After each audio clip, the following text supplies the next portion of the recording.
নাথুলাল বলে একটা ব্যক্তি ছিল, সে গ্রামের সবথেকে বেশি ধনী লোক ছিল। সে যখনই রাস্তায় বেরোতো তখন লোকেরা কেউ বলতো সালাম জানাতো, কেউ পায়ে পড়তো, কেউ আগে পেছে ঘুরতো, সবাই নমস্কার করতো। তা এই ঘটনা দেখে নাথুরামজি সবসময় বলতো ঠিক আছে আমি ঘরে গিয়ে বলে দেবো। আস্তে আস্তে বলতো মনে মনে আমি ঘরে গিয়ে বলে দেবো। সব সময় এই কথা শুনে একজন তার নিজের লোক তাকে জিজ্ঞেস করে যে কী ব্যাপার, যে তোমাকে নমস্কার করলো আপনি কেন এভাবে বলেন? তখন সে বলল যে আমি আগে এত বড়লোক ছিলাম না, আমি অনেক গরিব লোক ছিলাম। তখন এই লোকেরাই আমাকে নাথু নাথু বলে তুই তাকারি করতো, আর যখন আমি এখানে বড়লোক হয়ে গেলাম তখন আমাকে সবাই এখানে আমার আগে পিছিয়ে ঘুরলো, আমাকে নমস্কার করলো।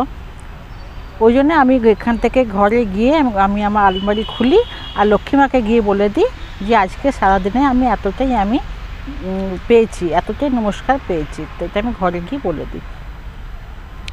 তো এইটাই মনুষ্য জীবনে, আমাদের জীবনে হয়ে থাকে, যে তোমাকে করছে, সম্মান দিচ্ছে, যে তোমাকে এত নমস্কার করে বা সম্মান দেয়, এটা তোমাকে করে না, এটা তোমার সম্পত্তিকে করে, তোমার পদবীকে করে, তোমার পয়সাপত্রকে করে, তোমার ধনকে করে। তো এইটাকেই করে এইভাবেই লক্ষ্মীমাকে বলে আমি আমার নিজের যত সব অহংকার, যত সব অভিমান সব সেইখানেই আমি লক্ষ্মীমাকে জানিয়ে দিই। তো তার জন্য আমার মনে অহংকার বা গর্ব কোনোদিনও আসে না।